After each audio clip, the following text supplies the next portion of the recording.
Okay, बिस्मिल्लाहिर्रहमानिर्रहीम। अच्छा, तो लास्ट सेशन में हम बात कर रहे थे डेफिनेशंस की, और अब हमें लेबल की डेफिनेशन को जरा डिस्कस करना है। लेबल के हवाले से अगर हम जरा गौर करें तो डेफिनेशन आप लोगों ने पढ़ ली होगी। इसमें बज़ाहिर कोई भी ऐसी चीज नहीं है जिसमें कोई कंफ्यूजन हो। तो क्वेश्चंस कर लेते हैं।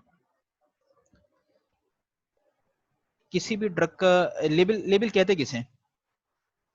क्या चीज होती है लेबल? सर सर लेबल जो है ना, मतलब एक प्रिंटेड फॉर्म में हो सकती है या कोई भी ग्राफिक मैटर जो कोई कंटेनर या किसी भी ड्रग के ऊपर जिसे हम लेबल कर रहे होते हैं, ड्रग पैकेज के ऊपर या किसी भी कंटेनर के ऊपर। और लेबलिंग में ये जो है ना, मतलब किसी भी पर्टिकुलर ड्रग के बारे में हमें जो उसके अकॉर्डिंग बिल्कुल जो लेबलिंग कर रहे होते हैं उससे शायद मेरे ख्याल से डिफरेंस ये ठीक है। है, सही। तो इसमें देखें, हाँ। अगर हम इसकी डेफिनेशन को देखें ना। हेलो। जी, आपकी आवाज़ पूरी आ रही है और मैं समझ गया हूँ। लेबल में हम इसको इस तरीके से देखें कि कोई भी, अभी हम इंफॉर्मेशन क्या दे रहे हैं उसकी बात नहीं कर रहे हैं। लेबल की डेफिनेशन ये है कि कुछ भी लिखा हुआ हो या प्रिंट हुआ हो या ग्राफिक मटेरियल हो इमीडिएट कंटेनर पे, वो लेबल कराएगा। इसको आप इस तरीके से देखें कि अगर आपने ग्लास वाइल लिया है, ग्लास वाइल के ऊपर परमानेंट मार्कर से स्टार बना दिया है, प्लस का साइन बना दिया है, वो भी लेबल ही शुमार होगा अकॉर्डिंग टू दिस डेफिनेशन। ठीक है, इतनी गहराई तक गए। Okay sir. क्योंकि इमीडिएटली जो हमारे जहन में कॉन्सेप्ट आता है लेबल, लेबल के साथ ही हमारे जहन में आता है वो रैपर, वो चीज, वो एक कागज का टुकड़ा जो चिपका हुआ होता है ग्लू से, जिसके ऊपर मुख्तलिफ इंफॉर्मेशन अवेलेबल होती है। उसके अलावा इन एडिशन टू वो लेबल तो होता है, in addition to that direct container पे भी कोई चीज प्रिंट हुई हुई होगी या इम्बोज हुई हुई होगी, वो भी लेबल कराएगा। कॉमन एग्जाम्पल है एम्प्यूल्स, वाटर फॉर इंजेक्शन के एम्प्यूल्स आते हैं ना, या जी सर। डिक्लोफेनिक सोडियम तो बहुत कॉमन है एम्प्यूल। उस एम्प्यूल इतना छोटा होता है कि अगर आप उस पे कागज पे प्रिंट करके चिपकाएंगे तो it will be very difficult to read, या इतना छोटा चिपकाने में मुश्किल होती है, तो आप डायरेक्ट उसके ऊपर ही प्रिंट कर देते हैं। या कहीं ना कहीं रिलैक्सेशन है इतने छोटे, क्योंकि लेबल तो आपको लगाना ही है, लेकिन इतने छोटे कंटेनर पे लगाएंगे तो कहीं ना कहीं रिलैक्सेशन है, जो कि लेबलिंग पैकिंग रूल्स में आपको कहीं ना कहीं नजर आएगी। जहन में रखिएगा इस वक्त, बस आप ये रखें कि रिटन, प्रिंटेड और ग्राफिक मैटर जो कंटेनर पे हो या रैपर पर हो ड्रग के पैकेज के, उसे आप लेबल कहेंगे। अब यहाँ पर एक और सवाल मैं आप लोगों के सामने फ्लोट करता हूँ। Capsule shell, hard gelatin capsule, कुछ हार्ड जेलेटिन कैप्सूल्स होंगे जिनके ऊपर आप लोगों ने कुछ टेक्स्ट लिखा हुआ जरूर देखा होगा। खासतौर पर जी सर। एम्पिसिलिन वगैरह के होते हैं ना, इसमें 250 लिखा होता है, कहीं 500 लिखा होता है। तो ये क्या है, क्या वो लेबल लेबल कहलाएगा? कैप्सूल शेल के ऊपर जो कुछ लिखा हुआ है क्या वो लेबल कहलाएगा? सिमिलरली टैबलेट्स हैं, कुछ टैबलेट्स के ऊपर एक लाइन बनी हुई होती है स्कोर, ताकि तोड़ने में आसानी हो। कुछ टैबलेट्स के ऊपर कोई चीज इम्बोज हुई हुई होती है, कुछ लिखा होता है, क्या वो लेबल कहलाएगा? No sir. No sir. Sir sir यहाँ पे लिखा है कि रिटन पे कंटेनर के होना ऊपर होता चाहिए, है। डिस्प्ले कंटेनर ग्राफिक भी और तो। रिटन प्रिंटेड फॉर्म में हो, ग्राफिक सर में। कंटेनर की बात हो रही है, ड्रग इटसेल्फ पे अगर लिखा हुआ है तो वो लेबल में काउंट तो नहीं होगा ना। ठीक है, तो कैप्सूल शेल तो कंटेनर नहीं है, ड्रग तो उसके अंदर मौजूद है।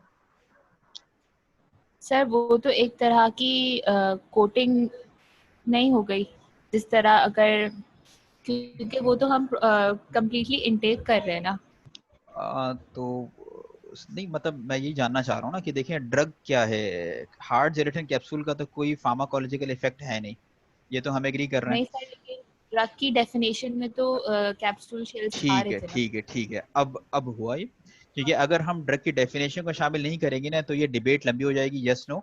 तो हमें क्लियर करना पड़ेगा कि एक चीज तो क्लियर होगी ना, जो आप लोगों ने दो तीन आवाजें आई थी, बिल्कुल आप लोगों ने सही कहा था कि इमीडिएट कंटेनर या रैपर की बात हो रही है, इमीडिएट रैपर की बात हो रही है, जिसके ऊपर जो कुछ भी लिखा होगा वो लेबल कहलाएगा। ड्रग के ऊपर कुछ भी लिखा हुआ है, जैसे ही मैंने दो एग्जांपल्स दी थी, उसे आप लेबल नहीं कहेंगे। तो फिर सवाल यही आया था कि हार्ड जेलेटिन कैप्सूल तो वही कि सिर्फ डिलीवरी सिस्टम के तौर पर इस्तेमाल हो रहा है ना, तो डिलीवर कर रहा है, उसके ऊपर कुछ लिखा हुआ हो तो आपने आपको जवाब ये देना है कि हार्ड जिलेटिन कैप्सूल ठीक है, उसका कोई फार्माकोलॉजिकल इफेक्ट नहीं है, और ड्रग की जो पहली डेफिनेशन है उसके तहत वो ड्रग के तौर पे क्वालिफाई भी नहीं करता। लेकिन जो सेकंड डेफिनेशन है ड्रग की, वहां पर hard gelatin capsules, sorry gelatin capsules को, हार्ड एंड सॉफ्ट बोथ, उसे ड्रग कह दिया गया। जब ड्रग कह दिया गया है तो फिर उसके ऊपर लेबलिंग की जरूरत नहीं है। अगर इसे वहां शामिल नहीं किया जाता तो फिर मजबूरन आपको कैप्सूल शेल के ऊपर भी लेबल रिक्वायरमेंट पूरी करनी पड़ती। अभी देखें, शायद आज ही हम लेबलिंग रिक्वायरमेंट को टच कर लें 11-12 पॉइंट से, वो लिखना मुश्किल हो जाता। ठीक है, ये बात हो गई लेबल की। लेबल के बाद फिर एक टर्म आ रही है लेबलिंग। लेबलिंग को हम कैसे बोलेंगे? लेबलिंग का मतलब यह आ रहा है कि इस पे जितने भी चीजें मौजूद हैं, लेबलिंग का मतलब है means all labels and other written printed और graphic matter accompanying any drug. Leaflet इसमें शामिल होगा? जी sir. Yes sir. Leaflet labelling में शामिल होगा या लेबल में शामिल होगा? लीफलेट सर लेबलिंग में शामिल होगा। ठीक है ना, लेबल पे तो किसी सूरत नहीं हो सकता, वो स्टिक नहीं हुआ होता। ठीक है, यस सर। लेबलिंग में हम ये कह रहे हैं कि all labels and other, labels के अलावा रिटन प्रिंटेड और graphic matter accompanying any drug. ठीक है, ड्रग के साथ जो कुछ भी आ रहा है उसे फिर आप लेबलिंग में शुमार कर रहे हैं। अच्छा, then comes the licensing authority.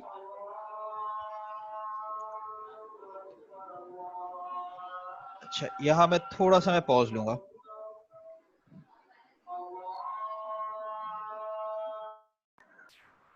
Ji sir.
अच्छा, अब हम रिज्यूम कर रहे हैं। लेबल और लेबलिंग की डेफिनेशन हमने देखी। इसके बाद अब बात आ रही है लाइसेंसिंग अथॉरिटी की। अब लाइसेंसिंग अथॉरिटी का क्या मतलब है? Means such authority as may be prescribe. ठीक है, प्रेस्क्राइब मतलब वही आपको रूल्स को रेफर करना पड़ेगा। लाइसेंसिंग अथॉरिटी आप कहते हैं कि जनरली यहाँ पर अपनी अंडरस्टैंडिंग को इन्हांस करने के लिए हम ये कह रहे हैं कि हर वो अथॉरिटी जो कि लाइसेंस को इशू करती है। अब लाइसेंस को इशू कौन करता है? देखें, लाइसेंस तो मैन्युफैक्चरिंग लाइसेंस भी है, और अभी थोड़ी देर पहले ही हमने डिस्कस किया है कि वो सेंट्रल लाइसेंसिंग बोर्ड इशू करता है। तो उसे आप लाइसेंसिंग अथॉरिटी क्यों नहीं कह रहे? हम ये कह रहे हैं कि सेंट्रल लाइसेंसिंग बोर्ड इशू करेगा। दूसरी तरफ सेल ऑफ ड्रग के लिए जो लाइसेंस मिल रहा होता है, प्रोविंशियल गवर्नमेंट देती है, वो लाइसेंसिंग अथॉरिटी के साइन से आ रहा है। तो लाइसेंसिंग अथॉरिटी इसी तरीके से इंपोर्ट लाइसेंस है या एक्सपोर्ट का लाइसेंस है, उधर आप टर्म इस्तेमाल करोगे लाइसेंसिंग अथॉरिटी की। लेकिन मैन्युफैक्चरिंग लाइसेंस में आप लाइसेंसिंग अथॉरिटी की टर्म इस्तेमाल नहीं कर रहे, वहां पर सेंट्रल लाइसेंसिंग बोर्ड की टर्म इस्तेमाल कर रहे हैं। क्योंकि जो लाइसेंस इशू होता है सेल ऑफ ड्रग का या इंपोर्ट का, वहां पर जो सिग्नेचर होते हैं वो एक बंदे के सिग्नेचर होते हैं जो कि अलग से जिसे आपने ऑथराइज किया हुआ टू इशू द लाइसेंस। जबकि मैन्युफैक्चरिंग लाइसेंस के लिए आपने किसी एक अथॉरिटी को ऑथराइज नहीं किया, सेंट्रल लाइसेंसिंग बोर्ड को ऑथराइज किया है, उसका प्रेसिडेंट साइन करता है। लेकिन उसका जो प्रेसिडेंट साइन करता है वो बोर्ड का प्रेसिडेंट है, वो बोर्ड के बिहाफ पे कर रहा है, तो वहां पर आप उसे लाइसेंसिंग अथॉरिटी नहीं बोलेंगे। हाँ, जैसे फॉर एग्जांपल अगर मैं सिंध गवर्नमेंट की बात करूं, यहाँ पर जब हमें सेल ऑफ ड्रग का लाइसेंस दरकार होता है तो सेल ऑफ ड्रग के लाइसेंस के लिए हम अप्लाई करते हैं, और जो लाइसेंस हमें मिलता है उस पर सेक्रेटरी हेल्थ डिपार्टमेंट के सिग्नेचर्स होते हैं। अब now the secretary health department is the licensing authority, जिसके सिग्नेचर होंगे जो फाइनल अथॉरिटी होगा लाइसेंस इशू करने के हवाले से। यहाँ पर जब भी लाइसेंसिंग अथॉरिटी का तस्कर आएगा तो उसको जरा सा आप देख लीजिएगा। और अब अगर आप इसके बाद सेक्शन गालिबन 43 44 को देखेंगे, जहां पर नॉट 43 44 41 एंड 42, जहां पर कैंसिलेशन और सस्पेंशन ऑफ लाइसेंस की बात आ रही है, वहां पर registration board, central licensing board के बाद लाइसेंसिंग अथॉरिटी का तस्करा अलग से किया गया होगा। ठीक, इसके बाद हम बात करते हैं मैन्युफैक्चर की।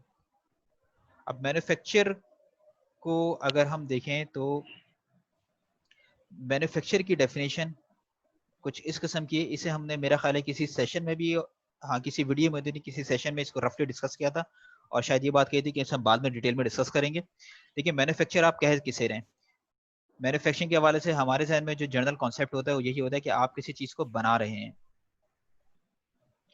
ठीक, अब मैन्युफैक्चरिंग की डेफिनेशन को जरा हम डिटेल में डिस्कस करने की कोशिश करते हैं। Manufacture in relation to a drug, सिर्फ ड्रग के हवाले से बात हो रही है, किसी और हवाले से बात नहीं हो रही। All operations involve in the production of the drug including, अब यहां से आप लिस्ट करते जाएं, प्रोसेसिंग, कंपाउंडिंग। प्रोसेसिंग किसे कहेंगे, कंपाउंडिंग किसे कहेंगे, इनको जरा सा भी हम देखते हैं। Formulating, filling, packing, repacking, altering, ornamenting, finishing and labelling with a view to its storage, sale and distribution. यहां तक है डेफिनेशन मैन्युफैक्चर की। उसके बाद फिर एक्सक्लूजन आ रही है। अब प्रोसेसिंग को के हवाले से कोई एग्जाम्पल आपके जहन में, ड्रग की प्रोसेसिंग क्या होती है, कंपाउंडिंग क्या होती है, फॉर्मुलेटिंग क्या होती है, कोई आइडिया, कोई भी कमेंट?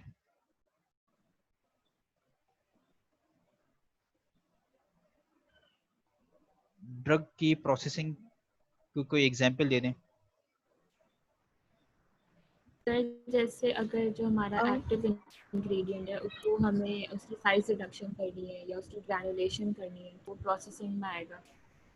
ठीक है, देखिए प्रोसेसिंग को आप इस तरीके से लें, क्योंकि हम इस वक्त एक्टिव फार्मास्यूटिकल इंग्रेडिएंट की बात नहीं कर रहे हैं, हम ड्रग की बात कर रहे हैं, जिसमें कॉम्बिनेशन भी आ सकता है, सिंगल भी आ सकता है।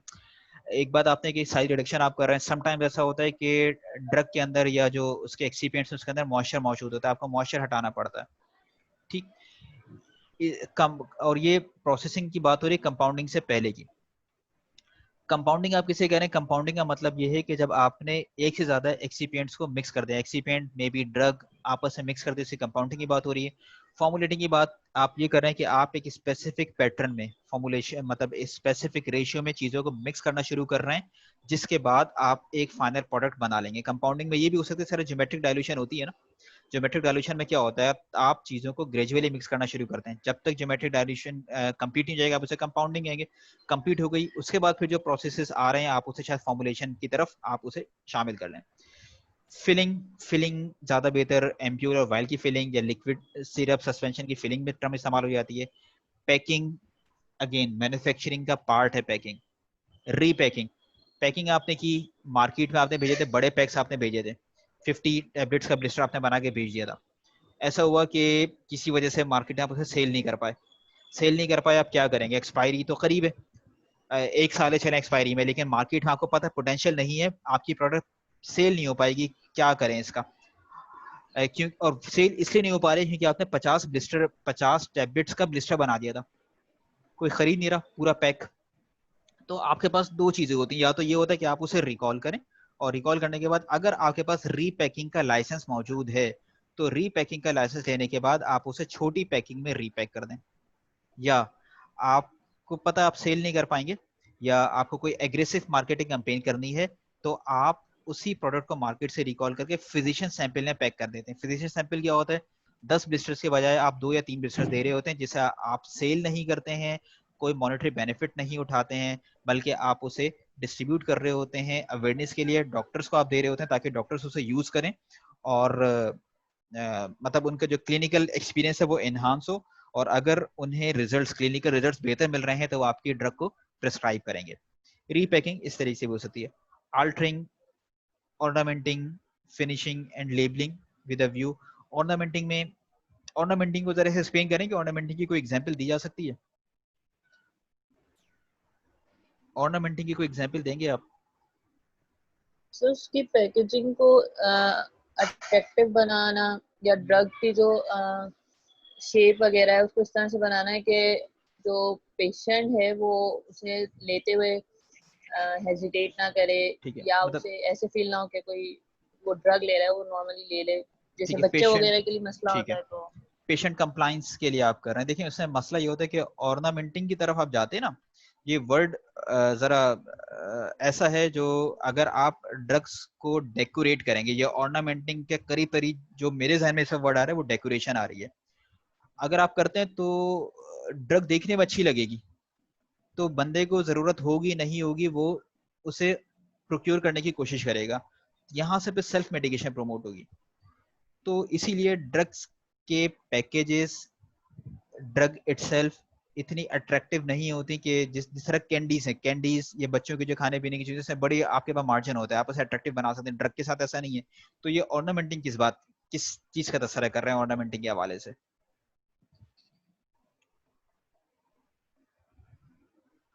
सर ड्रग की जो इटसेल्फ कोटिंग वगैरह होती है। ठीक है, कोटिंग की तरफ हम चले जाएं।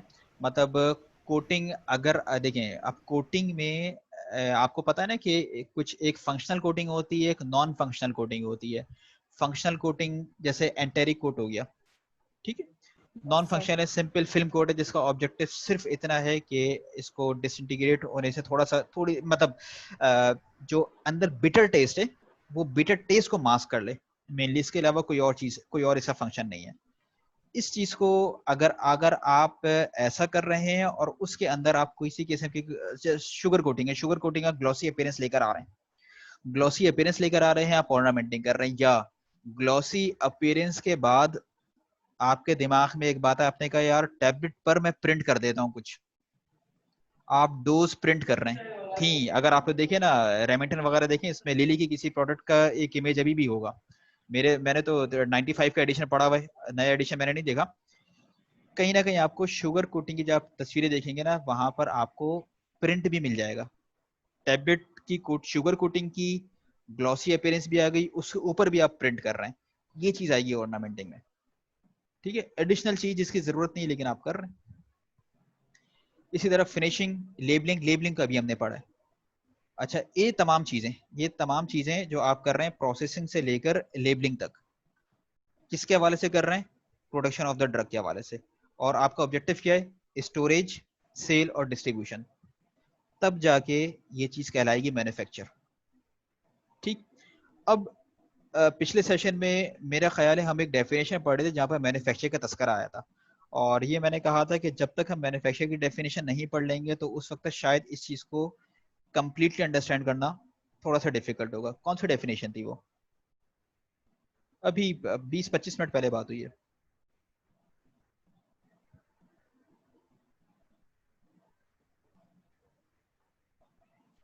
बैच की बात कर रहे थे। जी सर। बैच में क्या लिखा हुआ था? बैच। ठीक है, बैच में लिखा हुआ था ना, देखिए कोशिश करते हैं कि बैच की डेफिनेशन अभी मैं जरा सामने ले आता हूँ जी। Quantity of any drug produce during a given cycle of manufacture, given cycle of manufacture. और मैन्युफैक्चर में क्या है? मैन्युफैक्चर की डेफिनेशन यहाँ आपके सामने। अब इंपॉर्टेंट चीज आ गई, ये ऑल ऑपरेशंस, मैन्युफैक्चर में सब कुछ शामिल होगा। इसका मतलब ये हुआ कि बैच जो आप जिस चीज को आप बैच कह रहे हो उसकी प्रोसेसिंग से लेकर पैकेजिंग तक, लेबलिंग तक एक साथ हुई है, एक ही साइकिल में हुई है।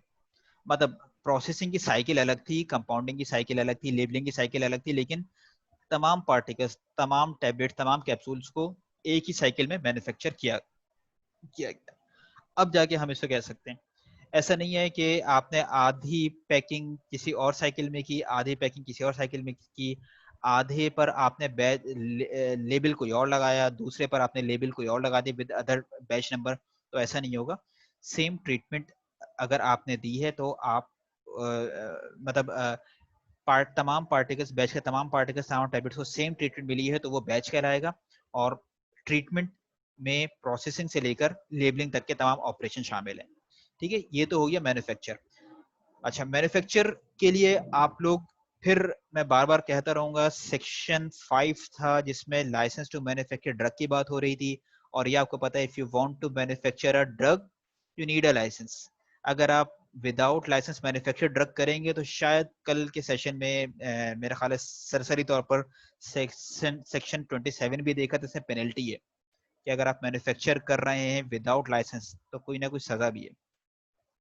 फिर जब इसको हम जहन में रखते हैं तो फिर हमारे जहन में सवाल आता है कि आप लोगों ने लैब में मेरा ख्याल है कि एसिटाइल सैलिसिलिक एसिड तो बनाया होगा, नहीं बनाया होगा तो बनाने वाले होंगे। एसिटाइल सैलिसिलिक एसिड हर डेफिनेशन के लिहाज से ड्रग है, ये मैन्युफैक्चरिंग नहीं होगी क्या? इसी तरीके से जब हम डिस्पेंस कर रहे होते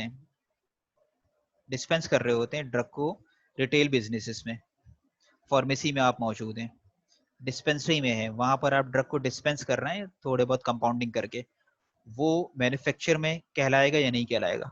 अकॉर्डिंग टू दिस डेफिनेशन यहाँ पर एक्सक्लूजन आ रहा है, यहाँ पर एक्सक्लूजन आ रहा है। ठीक है, यहाँ पर एक्सक्लूड कर दिया, इसीलिए हमने डेफिनेशन यहाँ तक पढ़ी थी। यहाँ पर एक्सक्लूजन आ रहा है। ये तमाम ऑपरेशन जिसको अभी मैंने डिस्कस किया है कि अगर आप रिटेल के जो ऑर्डिनरी कोर्स होता है उसमें आप डिस्पेंस कर रहे हो, कंपाउंडिंग कर रहे हो, वो मैन्युफैक्चरिंग की डेफिनेशन में नहीं जाएगा।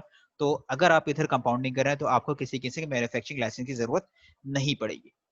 ठीक, अच्छा, अब इसमें इसी तरीके से, या अगर कोई प्रिस्क्रिप्शन आई है रजिस्टर्ड मेडिकल प्रैक्टिशनर की तरफ से या डेंटिस्ट की तरफ से या वेटरिनेरियन की तरफ से, तो उसमें फिर आप पर मैन्युफैक्चर की टर्म अप्लाई नहीं होगी।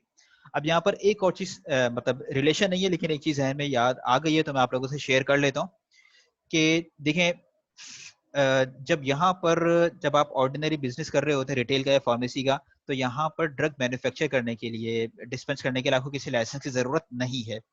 जब नहीं है तो लोग कोशिश ये करते हैं कि रिटेल ड्रग स्टोर के बजाय मैं फार्मेसी का लाइसेंस लूं, क्योंकि रिटेल ड्रग स्टोर पे आप कंपाउंडिंग नहीं कर सकते। या अगर रूल्स पढ़ेंगे इंशाल्लाह, इसी कोर्स में पढ़ेंगे तो क्लियर हो जाएगा। कंपाउंडिंग आप कर सकते हो फार्मेसी में। जब आप फार्मेसी में कंपाउंडिंग करोगे, आपकी अपनी मैन्युफैक्चरिंग है तो आप उसकी फीस चार्ज कर सकते हो। कुछ फार्मेसीज हैं, कराची में फार्मेसी चेन्स हैं जो कि अपनी प्रोडक्ट बनाती हैं और वो अपनी प्राइस चार्ज करती हैं। ठीक है, कॉमन एग्जांपल आगा खान की है ना, इधर कुछ क्रीम्स मिलती हैं जो कि उनकी अपनी उनके अपना प्रोडक्ट चार्ज करते हैं। ठीक, तो यहाँ पर समरी मैन्युफैक्चर की डेफिनेशन दो पार्ट पहले में बताया गया है कि मैन्युफैक्चर किसे कहते हैं, और इस चीज को ध्यान में रखिएगा कि वो तमाम ऑपरेशन शामिल होंगे जो कि प्रोडक्शन में शामिल हैं, और सेकंड पार्ट में एक्सक्लूजन है। मैन्युफैक्चर के बाद फिर बात आ रही है मिस ब्रांडेड ड्रग की। मिस ब्रांडेड ड्रग को कल हमने डिस्कस किया है, अगेन लेबलिंग। प्रेस्क्राइब की हमने बात की, प्रेस्क्राइब क्लियर है, provincial quality control board again refer कर दिया, सेक्शन 11 रजिस्ट्रेशन बोर्ड रेफर कर दिया, registered drug rules, drug code, इन सबको रेफर कर रहे हैं। स्पेसिफिकेशन कल हमने लाइटली हमने देख लिया था। अब टर्म आ रही है सेल। सेल को जरा सा एक्सप्लेन करेंगे आप में से कोई? सेल का मतलब क्या है? सेल का मतलब क्या है? सेल को कैसे एक्सप्लेन करेंगे?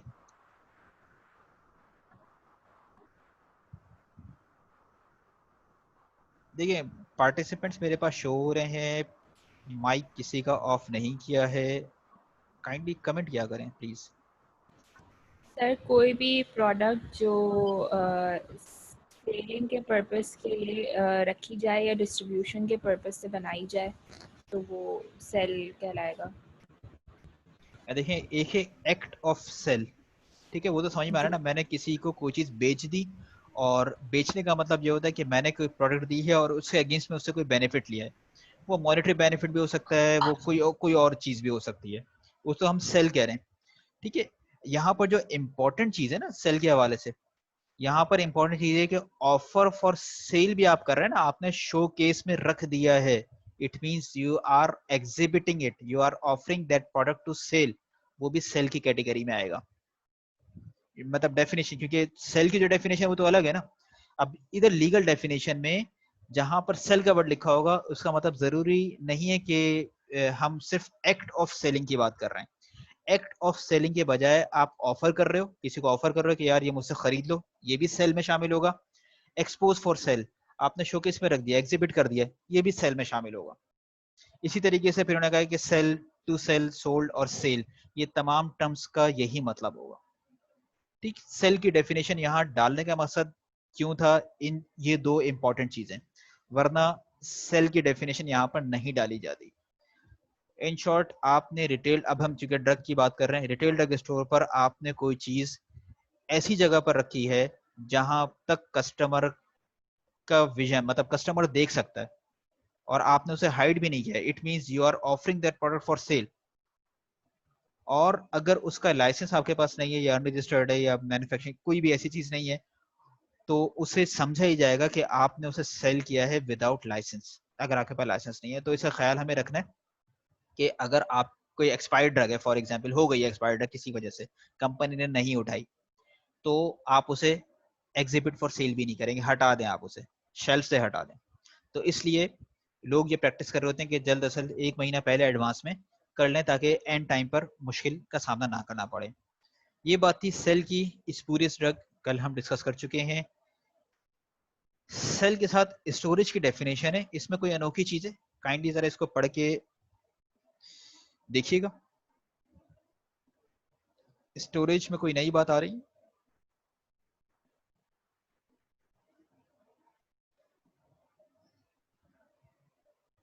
स्टोरेज में कोई नई बात? नहीं सर। ठीक है, ठीक है। अच्छा, अब चूंकि देखें थोड़ा सा प्रॉब्लम क्या है, प्रॉब्लम ये है कि जब मैं कमेंट्स इनवाइट कर रहा हूं तो 2-3 लोगों की ही आवाजें आ रही हैं। I am happy with that, कोई मसला नहीं, कम से कम एक्टिव पार्टिसिपेशन तो है। तो अब मैं नाम लेना शुरू कर दूंगा तो थोड़ी प्रॉब्लम हो जाएगी, थोड़ी सी प्रॉब्लम होगी, तो खुद बोल लें तो अच्छा है। अच्छा, क्योंकि देखो भाई, खुद नहीं बोलोगे, क्योंकि बहुत सी चीज़ों को मैं आप लोगों के ऊपर छोड़ा होता हूँ, फिर 2-3 लोग जो बोल रहे हैं वही सेशन को ड्राइव करेंगे, वही ड्राइविंग सीट पर आएंगे। बाकी अब आपके ऊपर मर्जी है लीडर बनना है या फॉलोअर बनना है। ओके, यहाँ पर हमने डेफिनेशंस को कंप्लीट कर लिया है। एटलीस्ट डिस्कशन में ये नहीं कह रहा कि अंडरस्टैंडिंग हमारी बहुत बेहतर हो गई है। इस लेवल पर मेरा ख्याल है कि आप लोग डेफिनेशंस पढ़ सकते हैं, रुक रुक के संभल के पढ़ सकते हैं, कुछ कॉन्सेप्ट्स क्लियर हुए होंगे। अब इन चीज़ों को जब आप बाद में देखेंगे तो अंडरस्टैंडिंग बेहतर होनी चाहिए। अब आगे हमें क्या चीज़ डिस्कस करनी है, काइंडली ज़रा मुझे सजेस्ट करें कि हमें क्या चीज़, कौन सा पोर्शन, कौन सा सेगमेंट हमें डिस्कस करना है। 3-4 चीज़ें आपके सामने रख देता हूँ।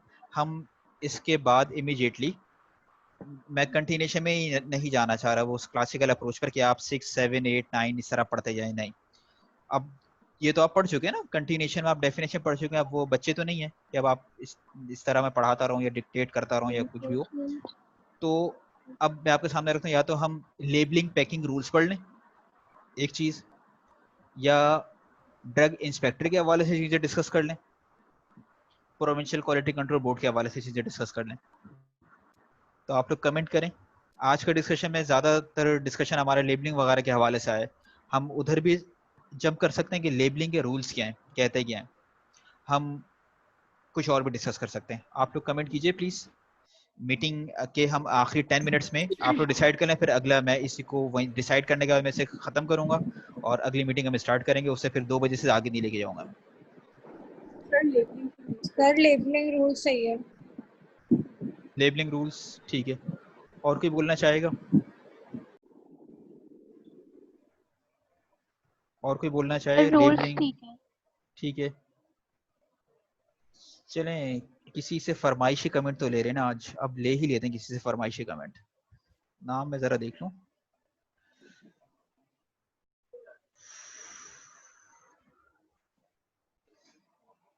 भाई मोहम्मद साद नोमान, आपकी क्या राय है इस बारे में?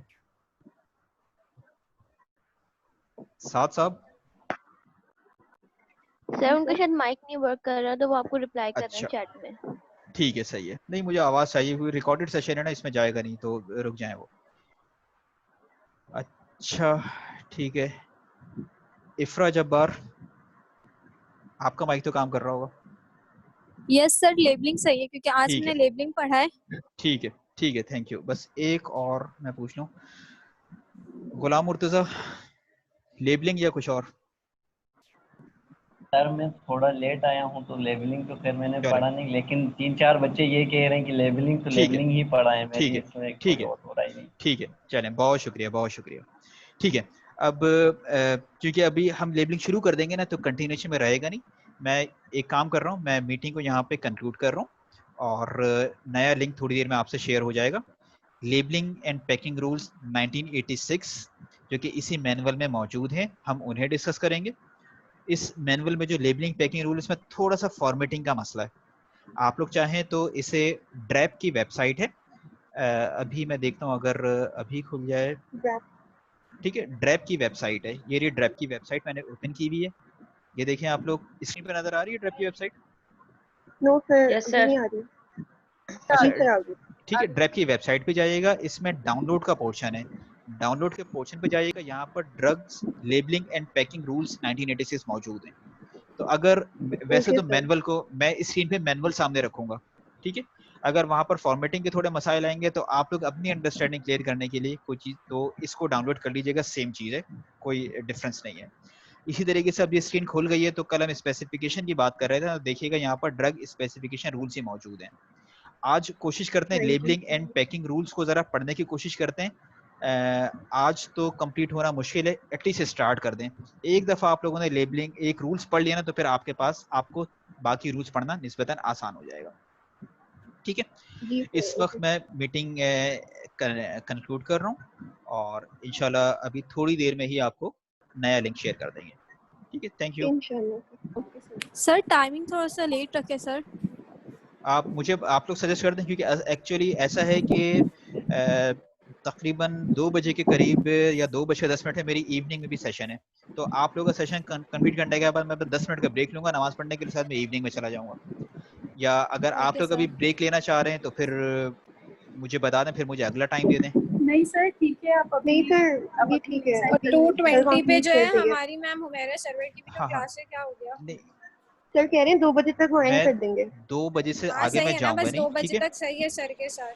बस मुझे आप लोग काइंडली ओके रिमाइंड कर दीजिएगा, क्योंकि कभी कभी जज्बात में बह जाता है ना बंदा, टाइम वाइम देखना छोड़ देता है, नजर भी नहीं आ रहा होता, तो बस मुझे बता दीजिएगा। जी। ठीक है, थैंक जी यू सर। ठीक है sir. Thank you thank you. Okay.